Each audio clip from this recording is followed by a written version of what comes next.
नमस्कार दोस्तों, आज के हमारे इस वीडियो में हम आपको एक विशेष एकादशी व्रत की कथा सुनाने जा रहे हैं। यह एकादशी विशेष इसलिए है क्योंकि यह हर 32 माह के बाद आने वाले पुरुषोत्तम मास या अधिक मास में आती है। यह भगवान श्री हरि विष्णु का सबसे प्रिय महीना है। युधिष्ठिर महाराज के महल में भगवान श्री कृष्ण और युधिष्ठिर महाराज के बीच संवाद चल रहा था। युधिष्ठिर महाराज भगवान श्री कृष्ण से पूछते हैं, हे जनार्दन, अधिक मास के शुक्ल पक्ष में कौन सी एकादशी आती है? कृपा कर इस एकादशी के विषय में आप मुझे बताएं।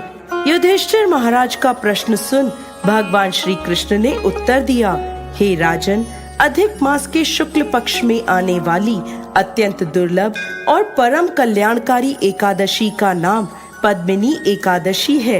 यह अत्यंत कल्याणकारी और पवित्र एकादशी है। अब मैं आपको इस एकादशी की एक कथा सुनाता हूँ, जो एक समय में पुलस्त्य मुनि ने नारद मुनि को सुनाई थी। त्रेता युग में कृतवीर्य नाम का एक महान राजा हुआ। उसकी राजधानी माहिष्मती थी और उस राजा की 1000 रानियां थी। राजा कृतवीर्य अपनी रानियों से एक समान प्रेम करते थे। दुर्भाग्यवश किसी भी रानी से उन्हें कोई संतान नहीं थी। अनेक यज्ञ और तपस्याएं करने के बाद भी एक ऋषि द्वारा दिए गए श्राप के कारण राजा को संतान प्राप्त नहीं हुई। एक दिन अपनी इस दुर्दशा पर विचार करते हुए राजा ने जंगल में जाकर घोर तपस्या करने का निश्चय किया। अपने राज्य को कुशल मंत्रियों को सौंपकर राजा स्वयं मुनि का वेश धारण कर जंगल में तपस्या करने जाने लगे। उसी समय राजा की एक रानी उनके पास आई, जो अत्यंत गुणवान थी।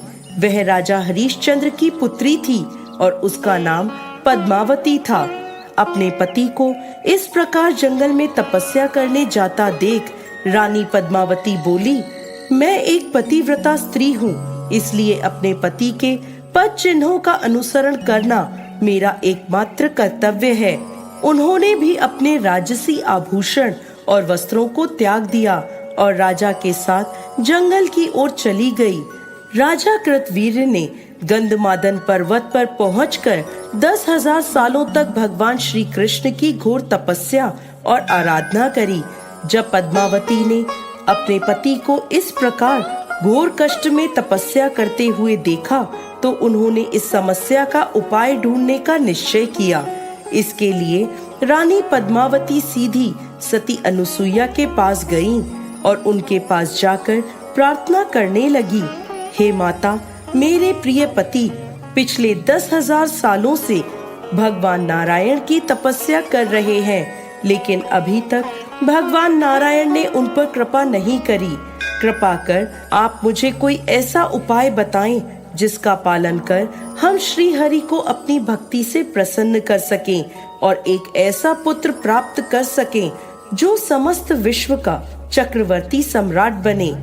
पद्मावती की व्यथा सुन सती अनुसुईया ने रानी पद्मावती को अधिक मास के शुक्ल पक्ष में आने वाली इस एकादशी के महात्म्य का वर्णन किया। साथ ही साथ इस व्रत का पालन करने की विधि भी बताई। रानी पद्मावती ने सती अनुसुईया द्वारा दिए गए आदेशों का यथारूप पालन किया और संपूर्ण निर्जल रहकर सारी रात जागरण कर भगवान श्री हरि के पवित्र नाम का जप और कीर्तन कर एकादशी का व्रत संपन्न किया। उनकी भक्ति और निष्ठा से प्रसन्न होकर भगवान श्री नारायण उसी क्षण वहां प्रकट हुए और कहने लगे, हे पद्मावती, पुरुषोत्तम मास में पूरी भक्ति और निष्ठा से तुम्हारे द्वारा इस एकादशी व्रत का पालन करने से मैं अत्यंत प्रसन्न हुआ हूँ। कहो, तुम्हें क्या वरदान चाहिए? भगवान श्री नारायण की मधुर वाणी सुन पद्मावती भाव विभोर हो गई और उसने पूर्ण पुरुषोत्तम भगवान श्री हरि को प्रणाम किया और एक महान पुत्र प्राप्त करने की अपनी इच्छा प्रकट करी। यह सुन भगवान श्री हरि बोले, पुरुषोत्तम मास से ज्यादा मुझे और कोई मास प्रिय नहीं है। इस अधिक मास में आने वाली एकादशी मुझे सभी एकादशियों में अत्यंत प्रिय है। इस दिन श्रद्धा पूर्वक संपूर्ण उपवास कर तुमने मुझे अत्यंत प्रसन्न किया है, इसलिए तुम्हारी इच्छा अवश्य पूर्ण होगी। ऐसा कहकर भगवान श्री हरि ने राजा कृतवीर्य से कहा, हे राजन, तुम्हारी पत्नी द्वारा पुरुषोत्तम मास की एकादशी के व्रत का पालन करने से मैं उस पर प्रसन्न हुआ हूँ। तुम्हें जो वर चाहिए मुझसे मांग लो। यह सुन राजन अत्यंत प्रसन्न हुए और प्रार्थना करते हुए कहने लगे, हे करुणानिधि, हे मधुसूदन, कृपा कर मुझे ऐसा वरदान दे कि मैं एक ऐसा पुत्र प्राप्त करूं जिसे कोई भी देवता, मनुष्य, दानव या कोई अन्य जीव परास्त ना कर सके, जो केवल आपसे परास्त हो सके। भगवान श्री हरि ने उसी क्षण तथास्तु कहा और वहां से अदृश्य हो गए। राजा कृतवीर्य अपनी पत्नी पद्मावती से अत्यंत प्रसन्न हुए।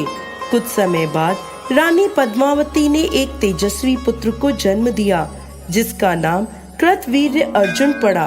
तीनों लोकों में यह एक ऐसा तेजस्वी राजा बना जिसे भगवान श्री हरि के अलावा और कोई भी नहीं हरा पाया। पद्मिनी एकादशी की कथा का समापन करते हुए भगवान श्री कृष्ण कहते हैं, राजन, पद्मिनी एकादशी का पालन करने से मनुष्य को भौतिक जगत में हर प्रकार के सुख की प्राप्ति होती है और मृत्यु के बाद आध्यात्मिक जगत की प्राप्ति होती है।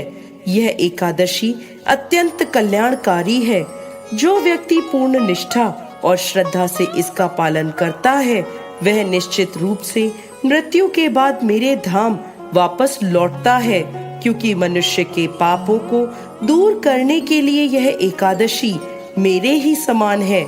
यहाँ तक कि चतुर्मुख वाले ब्रह्मा जी भी इस एकादशी का संपूर्ण गुणगान नहीं कर पाते।